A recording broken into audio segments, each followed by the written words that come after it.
可能會有一個嘅地方，對於大家嚟講會比較陌生一啲咧，就係咩大品般若咩般若空性啊，跟住中品般若又講到話呢個菩薩大行嘅內容。咁其實佢係點樣嘅一回事咧？咁呢一度就俾大家去認識翻啊，其實佛教嘅經典係點樣出現嘅咧？咁一開始咧，由釋迦牟尼佛嘅年代就應該已經係嘅啦，就係先係口頭咁樣講嘅，甚至乎有啲未必係口頭講嘅。佢可能做出嚟，特別邊個咧？就係釋尊仲喺度嘅時候咯。當然唔係淨係釋尊啦，可能有啲祖師大德，可能係包括我哋自己都有咁嘅機會。一啲師長，如果你親近一啲老師學習得比較長時間嘅話，你好容易會點啊？觀察到佢嘅言行舉止咯，係咪啊？所以一開始咧，其實係所謂嘅法門咧，唔係淨係口頭講嘅，仲可以包括埋佢一啲嘅動作啊、姿態等等，咁而且咧呢一個係可能為咗因應唔同嘅學生而提出唔同嘅一啲教學嚟嘅。換句說話講就係咩咧？就係有啲時候咧，我包括我反思自己都係嘅。我跟住我師父，我喺我師父身邊嗰度都廿幾年啦咁，但係有時都望點解佢好似一時一個樣咁樣嘅咧？明明幾年前同我哋講話係A 呢個版本，點解幾年後嘅而家突然間又同我講 B 呢個版本嘅咧？咁啊有啲人唔係好接受到就，呢個人真係變幻莫測啊，好難同佢共事噶啦，或者咩？但後尾我自己轉一轉個諗法就唔係，佛法教我哋一個好核心嘅教義係咩啊？無常，係咪？人嘅諗法會變，其實呢個咪就係無常咯，係咪啊？咁但係當然就要睇下究竟佢變得有冇道理，或者係有冇正面嘅影響啦。咁跟住我就望翻至少以我師父嚟為例嘅話，佢可能係因為當年嘅某一啲背景，所以提出咗 A 嘅版本，但係而家個情況唔同咗啦嘛。咁主要係想俾大家知道翻啦，其實我哋無論係佛教入邊嘅一啲法門，或者我哋世間嘅事物，好多時其實真都係咁樣發生緊嘅嚇。所以佛陀話呢個世間嘅嘢係咩啊？無常，的而且確係咁樣樣。咁我呢一度叉咗3條線出嚟，咁你哋明係點解？因為係唔同根基嘅人咯嚇。可能有啲人係傳統嚟到講，可能咩啊？貪心重嘅，可能係修咩禪修法門啊？貪欲重嘅話，如果五停心觀嚟到講嘅話，係啦，不淨觀嚇。咁但係可能有啲修不淨觀，佢反而會出事嘅，因為佢可能就係比較厭離啊嘛嚇。咁可能佢要修另外，可能修呢一個嘅數息嚇，亦都可能有啲人佢可能係比較愚痴無智嘅，咁所以緣起觀對佢嚟講係更加適合一啲。咁總之總嘅嚟到講啦，一開始咧，因為有唔同嘅學生，咁所以咧老師們咧就教咗唔同嘅法門出嚟。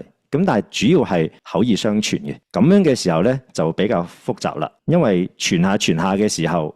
你見到前面係佢教咗幾多類啊？3類，跟住我呢一度專登係寫輾轉傳授之後就變成點啊？4類啦。2000幾年前係冇記低噶嘛，咁所以一路係咁傳嘅啫。咁啊係，我記得佢係咁樣講嘅，唔係你唔啱，我記得嗰個版本係咁嘅喎。咁甚至乎有啲可能係根本冇呢一個機會互相去確認嘅，咁所以咪大家傳嘅內容越嚟越不一樣咯。我哋亦都唔可以話佢錯。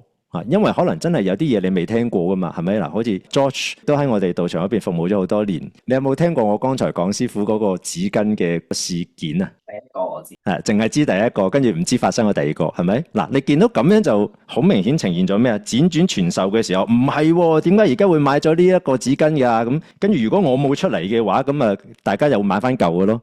但係我喺度嘅時候就唔係，師傅其實上年私下同我講過要買新嘅咯咁所以傳下嘅時候咧，嗰啲內容就越嚟越複雜，但係亦都會變成越嚟越多啦，明白嘛？咁呢個都主要係偏重喺口耳相傳嘅時期，歷史再往後走，死咯唔掂，個老師會走嘅，喺佢身邊嗰啲人都會走嘅，即係離開呢個世界啊！咁我哋如果真係想好好咁樣去延續嘅話，有啲咩好方法啊？記低佢咯，係咪先？嗱，而家就更加方便啦，影像又得啊，你錄音又得，但係古代冇呢一啲器材噶嘛，咁所以佢哋最常用，甚至乎可能係唯一嘅方法係咩啊？文字寫低佢咯，係嘛？咁於是乎咧，經典就開始編集啦。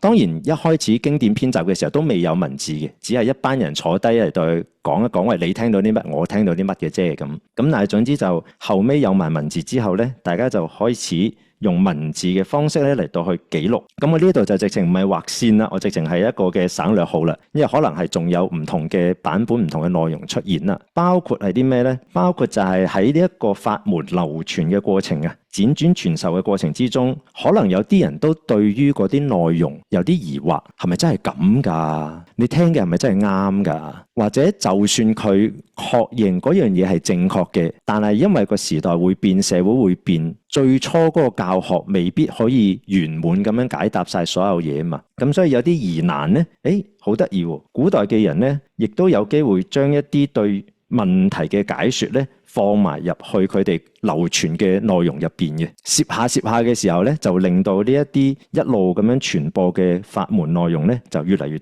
多啦。咁所以如果大家明白呢一個嘅流程啊，咁嘅時候咧，就會比較容易知道翻我剛才講過一個般若思想其實係點解又會咩小品啊、大品啊，或者下品、中品、上品啊，即係好啲有唔同啦。咁呢一度其實我係參考印順導師嘅嗰個解說啦吓，導師佢有提示咧，就話其實最初呢啲法門咧，肯定係由已經有體悟過法性嘅呢一啲聖者嗰度教出嚟嘅。最根本我哋嗰一個教學嘅源頭喺邊度啊？釋迦牟尼佛咯，係咪？所以我哋叫本師就係咁解啦吓。咁阿羅漢都係由佛陀去啟悟噶啦。咁所以最初係由呢啲聖者嚟到去教導，即係包括身語意各個方面啦。咁但係最初因為係佢哋自己已經有嗰個證悟嘅境界啦嘛，咁所以佢可能教嘅內容咧，都係直接同你講啊，其實開悟之後嗰個境界係點樣嘅一回事嚟嘅。咁同埋最初有緣喺佢身邊學習嗰啲學生，通常咧都係比較利根一啲嘅，係緣分比較深厚一啲。咁所以佢要教嗰啲人咧，可能一聽佢咁樣講呢啲證悟嘅內容，就好快會點咧？明啦。咁但係我哋呢一個世界係咪真係淨係得呢啲利根嘅人咧？唔係噶嘛，係咪？有一啲可能係比較後期先至加入去學習嘅人啊，甚至乎可能有一啲係以前未接觸過嘅人噶嘛。如果我哋淨係記低咗呢一啲利根嘅人先明嘅內容嘅話咧，咁就比較濕滯啦。咁你其他人唔使學噶啦嘛，係咪先？或者你接觸得到，你都唔係好明佢講緊啲乜嘅啦。咁所以咧，即使當年出現咗呢個原始般若嘅內容，或者係下品般若，呢個你姑且可以理解成為兩個階段啦嚇。出現咗呢一啲內容之後咧，都係未有好好咁樣可以幫助到呢一啲佛法嘅內容，尤其是般若中觀嘅思想可以傳播到出嚟啊。咁於是乎，啱啱講我哋話喺流傳嘅過程仲會點啊？就係如果你有疑難嘅話，我哋慢慢亦都加一啲嘅解說啊，甚至乎有啲地方如果係本身講得唔係好清楚嘅，我哋就再講得清楚一啲啦。咁喺咁樣嘅前提底下咧，就算係頓根嘅人啦，以前係冇乜學習過嘅人咧，佢都開始係點咧？有機會可以學習到或者認識得到呢一個般若嘅思想啦。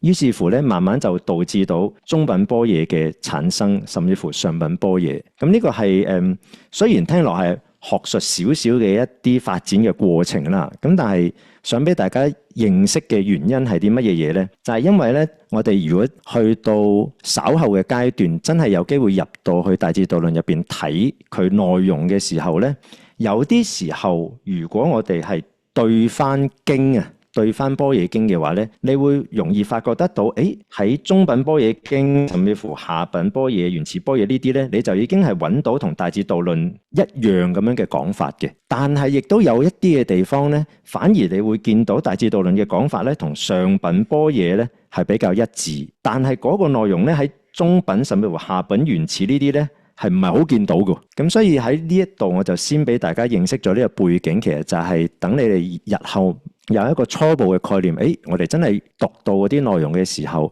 點樣嚟到去處理嗰一啲難題。